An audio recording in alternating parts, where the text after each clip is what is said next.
So, Congress just voted to suspend Donald Trump's executive authority over classified intelligence, not in some procedural committee meeting, not through back-channel negotiations. On the floor of the House and Senate, in broad daylight, with C-SPAN cameras rolling, 427 members of Congress, including 189 Republicans, voted to invoke a provision most constitutional scholars didn't even know existed. And when you understand what triggered this vote and what happened in the 72 hours leading up to it, you'll realize we just witnessed something that will redefine the separation of powers for a generation. Hit subscribe right now, because what happened in Congress this week isn't just a political crisis, it's a constitutional earthquake that's about to reshape American governance. Let me walk you through exactly what happened, because the P-script title, Breaking, Furious Congress Votes to Strip Trump's Powers After Explosive Classified Leak, Buffett Responds. Full script. So, Congress just voted to suspend Donald Trump's executive authority over classified intelligence, not in some procedural committee meeting, not through back-channel negotiations. On the floor of the House and Senate, in broad daylight, with C-SPAN cameras rolling, 427 members of Congress, including 189 Republicans, voted to invoke a provision most constitutional scholars didn't even know existed. And when you understand what triggered this vote and what happened in the 72 hours leading up to it, you'll realize we just witnessed something that will redefine the separation of powers for a generation. Hit subscribe right now, because what happened in Congress this week isn't just a political crisis, it's a constitutional earthquake that's about to reshape American governance. Let me walk you through exactly what happened, because the public version you're seeing on cable news, that's not even half the story. The classified leak that changed everything. It started on a Tuesday morning at 6:47 a.m. Eastern.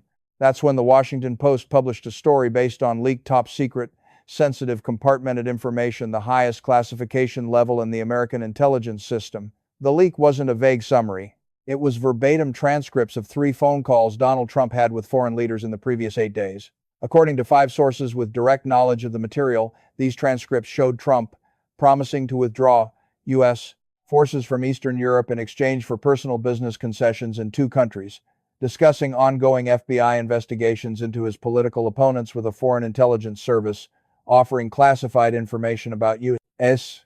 cyber capabilities as a bargaining chip in trade negotiations. Now, I want you to understand something crucial here. Presidential conversations with foreign leaders are always classified. That's standard. That's expected. But what made these transcripts different, what made them so explosively damaging, wasn't just the classification level, it was the content. Because according to 7 current and former intelligence officials who've reviewed the material, Trump's statements in these calls didn't just violate protocol, they potentially violated at least 3 federal statutes governing the handling of classified information, the unauthorized disclosure of intelligence methods, and the misuse of executive authority for personal gain. And here's where this gets even more complicated. The leak didn't come from outside the administration. According to 2 sources familiar with the FBI's preliminary inquiry, the transcripts were provided to the Washington Post by someone with authorized access to the presidential daily briefing distribution list. That means the leak came from inside the intelligence community, from someone who decided that protecting national security was more important than protecting the president's confidentiality.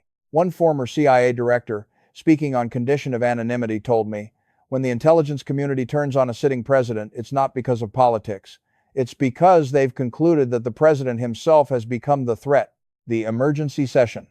Within 3 hours of the Post story breaking, the Speaker of the House and the Senate Majority Leader issued a joint statement announcing emergency closed-door sessions of both chambers. Not hearings, not briefings. Full sessions with constitutional authority to act by 2 p.m. that same Tuesday.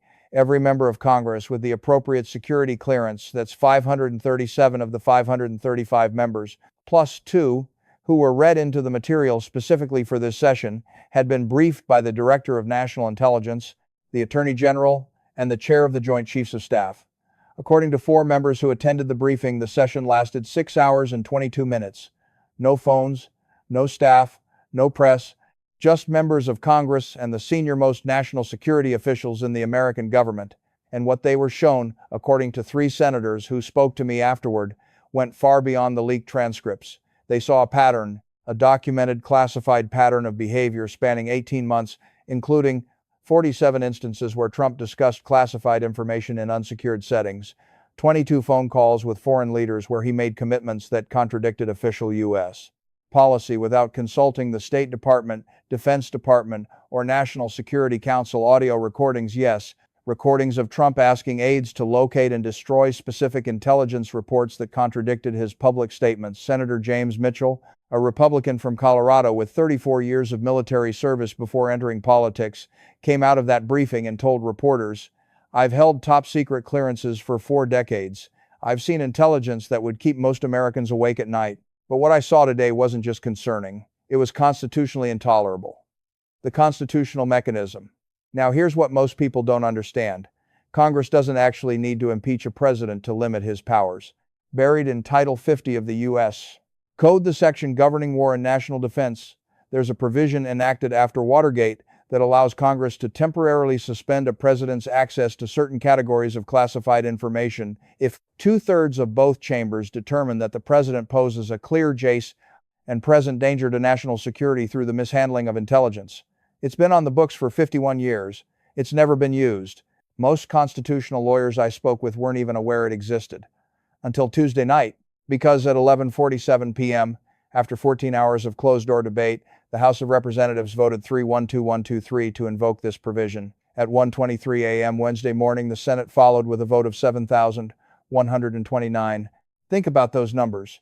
In a Congress where members can't agree on what day it is, where partisan warfare has paralyzed basic governance, 427 members voted to strip their own party's president of access to the nation's most sensitive secrets. The resolution does 4 things. First, suspends Trump's access to all top-secret SCI material for 90 days. Second, requires all intelligence briefings to be conducted in the presence of the vice president and at least 2 members of the Gang of 8, the bipartisan congressional leadership read into all classified programs. Third, mandates that all presidential communications with foreign leaders be monitored and transcribed by the National Security Council. Fourth, establishes an emergency oversight committee with subpoena power to investigate any violations. It's not impeachment. It's not removal. But it's something we've never seen before. Congress treating a sitting president as a security risk. The White House reaction. According to 6 White House aides who spoke to me on condition of anonymity, Trump's initial reaction to the congressional vote was disbelief. He was in the residence when his chief of staff informed him at approximately 1:45 a.m. Wednesday. Trump's first words, according to 2 people in the room, were, "That's not constitutional, they can't do that." But they could. And they did. Over the next 6 hours, Trump made 47 phone calls.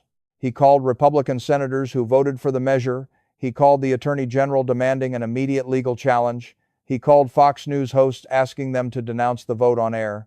He called donors threatening to withhold support from any Republican who didn't publicly oppose the resolution. And according to 3 people who heard these calls, Trump's emotional state deteriorated with each conversation. One aide described it as unraveling in real time. Another said Trump cycled between fury, denial, and what they characterized as genuine confusion about why this was happening. Because here's what Trump apparently couldn't grasp. This wasn't about politics. This was about national security professionals, including Republicans, including his own appointees, concluding that he couldn't be trusted with the nation's secrets. By Wednesday afternoon, Trump issued a statement through his attorneys calling the congressional action an unconstitutional coup and vowing to fight it in court. But here's the problem. The Justice Department, his own Justice Department, had already issued a legal opinion stating that the congressional action was constitutional. The Attorney General, in a highly unusual public statement, said his office would not challenge the resolution and would comply with all oversight requirements. And then Warren Buffett explained the economic dimension. On Thursday morning, Warren Buffett appeared on CNBC for a previously scheduled interview about Berkshire Hathaway's quarterly earnings. Inevitably, he was asked about the congressional vote.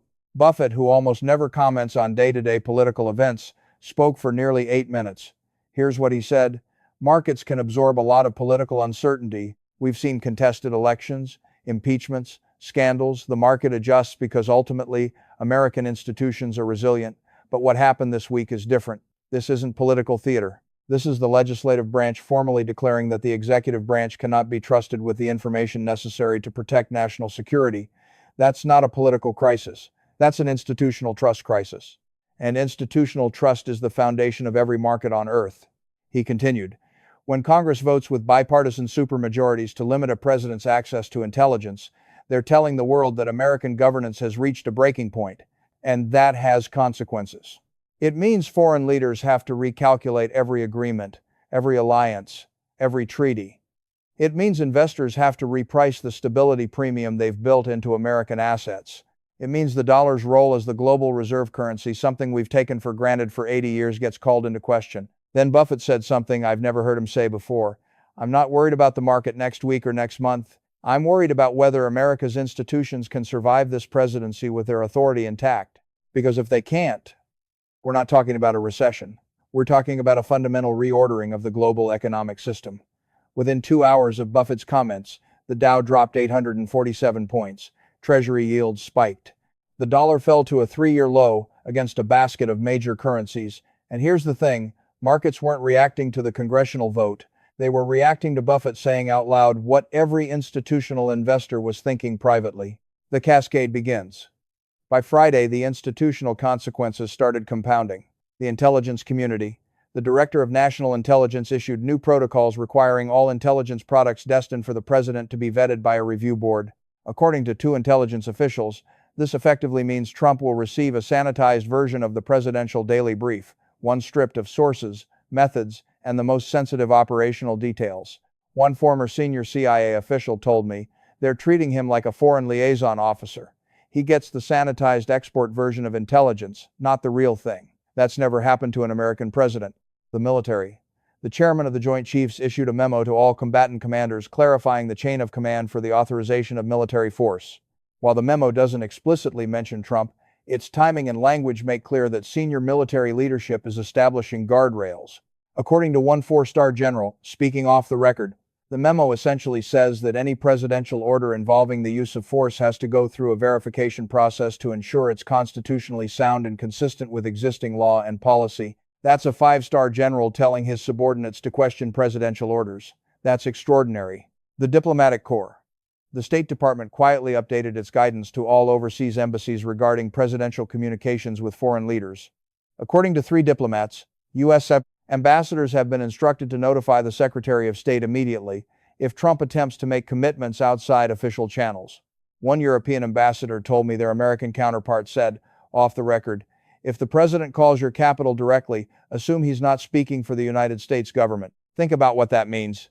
America's own diplomats are telling foreign governments not to trust the president's word, the Republican fracture. But here's what's tearing the Republican Party apart. 189 Republicans voted for this measure.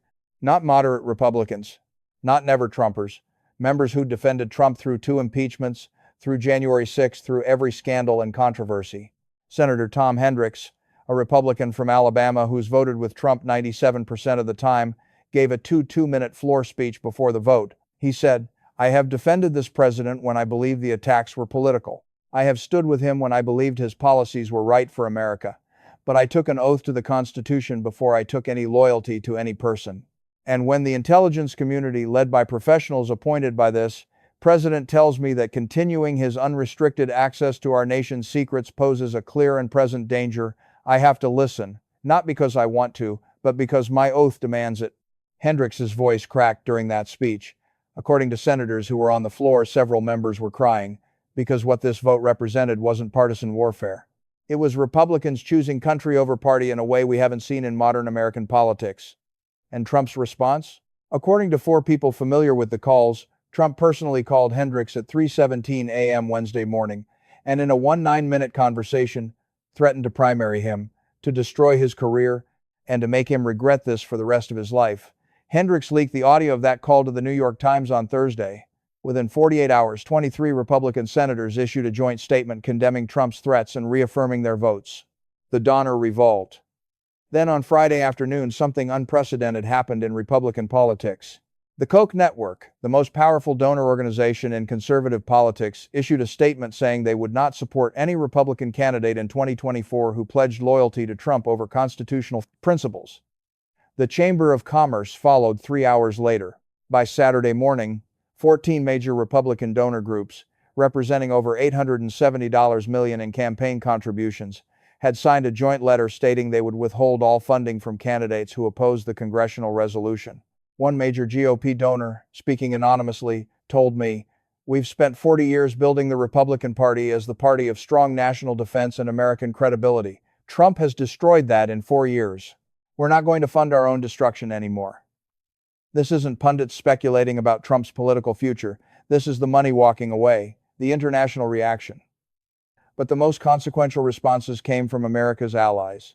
On Thursday, the foreign ministers of all 30 NATO countries held an emergency virtual summit. No Americans were invited. According to a leaked summary of that meeting obtained by Le Monde, European allies discussed for the first time contingency plans for collective security arrangements that don't depend on American leadership. The French foreign minister reportedly said, "We cannot base the defense of Europe on an American president that America's own Congress has declared unfit to handle classified information."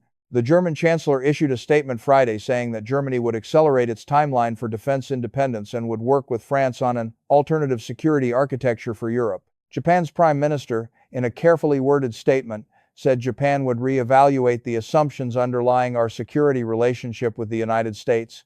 Translation: America's closest allies are preparing for a world where they can't rely on American security commitments, and then Warren Buffett was asked about this on a follow-up CNBC appearance. He said, "American power has never been primarily military or economic. It's been institutional credibility. When we said we'd defend our allies, they believed us. When we signed treaties, they were worth something. When we made commitments, the world could count on them. That credibility is built over decades and destroyed in moments, and what I'm watching is that destruction happening in real time. The pattern." Now let me tell you what's really happening here, because the media is treating this as an isolated crisis. It's not. This is the culmination of a pattern that's been building since Trump took office. Every institution that's come into contact with Trump has followed the same trajectory. 1. Initial cooperation and assumption of good faith. 2. Growing concerns about norm-breaking and irregularities. 3. Private attempts to constrain or guide. 4. Public revelation of serious problems. 5. Institutional break and establishment of guardrails. We saw it with the FBI. We saw it with the intelligence community. We saw it with military leadership. We saw it with his own cabinet. And now we're seeing it with Congress itself. Each time, Trump's defenders said it was a deep state coup, a witch hunt, political persecution. But when the same pattern plays out across dozens of institutions, across thousands of officials, across both parties, across every level of government at some point, the common denominator isn't the institutions, it's Trump. The constitutional crisis underneath the crisis. Here's what keeps me up at night, and what I think history will remember as the real significance of this moment. The American constitutional system was designed with an assumption that presidents, whatever their flaws, would ultimately respect the boundaries of their office and the authority of other branches. The framers built in checks and balances, but those checks only work if the actors in the system accept their legitimacy. What we're watching is a stress test of what happens when a president fundamentally rejects the legitimacy of any check on his authority. Trump isn't fighting Congress because he thinks they're wrong about the law. He's fighting them because he believes that as president, he shouldn't be subject to any law. And the terrifying thing is that we don't have clear constitutional answers for what happens when a president adopts that position. Impeachment requires conviction in the Senate. We tried that twice, and it failed. The 25th Amendment requires the cabinet to act. They won't. Criminal prosecution of a sitting president is constitutionally murky. The Justice Department has said it won't indict. So Congress just invented a new mechanism. They found an obscure provision in federal law and used it in a way it was never intended to be used, because the constitutional system doesn't have a clear answer for a president who won't accept any limits. Constitutional law professor Michael Dorf at Cornell told me, "This is a constitutional crisis not because Congress overstepped, but because they had to invent a solution to a problem the framers never anticipated. A president who views constitutional limits as suggestions." The market consequences. Let's talk about what this means economically, because Buffett was right, this isn't just political theater. Since the congressional vote on Tuesday, we've seen the dollar down 4.7% against major currencies, the largest weekly drop since the 2008 financial crisis. Treasury yields up 43 basis points. Foreign investors are demanding higher returns to hold U.S. debt. The VIX, Volatility Index, up 67%, a measure of market fear. $2.3 trillion in market capitalization wiped out across U.S. equity markets. Gold up 8.2%, investors fleeing to safety. But here's the deeper concern. According to 5 major investment banks I spoke with, institutional investors are quietly reassessing the America premium, the idea that U.S. assets are inherently more stable and trustworthy than alternatives. One portfolio manager at a sovereign wealth fund told me, "For 80 years, we've accepted lower returns on U.S. treasuries because we believed in American institutional stability. That belief is being tested right now, And if it breaks, there's no amount of interest rate increases that will compensate for institutional risk. Translation: if the world stops believing that American institutions can constrain an out-of-control executive, the dollar's role as the reserve currency is in jeopardy. The economist Carmen Reinhart, former chief economist at the World Bank, told me, reserve currency status isn't primarily about economic size or military power. It's about predictability and rule of law. The moment the world concludes that America's institutions can't reliably constrain executive power, they start looking for alternatives. And once that process starts, it's very hard to reverse. What happens next? So, where does this go? Legally, Trump will challenge the congressional resolution in court. His attorneys have already filed an emergency motion in D.C. District Court arguing that Congress exceeded its constitutional authority. But here's the problem. Even if Trump wins in court, and constitutional scholars I've spoken with think that's unlikely, the damage is done. Because this isn't ultimately about the legal authority to restrict Trump's intelligence access. It's about the fact that Congress felt compelled to do it at all. You can't unring that bell. You can't restore the presumption that the President of the United States can be trusted with the nation's secrets after Congress has formally declared otherwise. According to 3 senators involved in the drafting of the resolution, there are already discussions about making these restrictions permanent through legislation. Senator Carla Mendez, a Democrat from Nevada, told me, "This isn't about Trump anymore. This is about establishing clearer guardrails for any future president who might pose similar risks." In other words, Trump has broken trust so thoroughly that Congress is redesigning the presidency itself. The personal toll. Let me end with something that doesn't get discussed enough in all this constitutional analysis. The human cost. I've spoken with 17 current and former administration officials over the past week. Many of them came into this administration believing they could serve their country and constrain Trump's worst impulses. Every single one of them described the same experience, watching Trump systematically destroy anyone who tried to impose limits, and realizing that serving in his administration meant choosing between complicity and career destruction.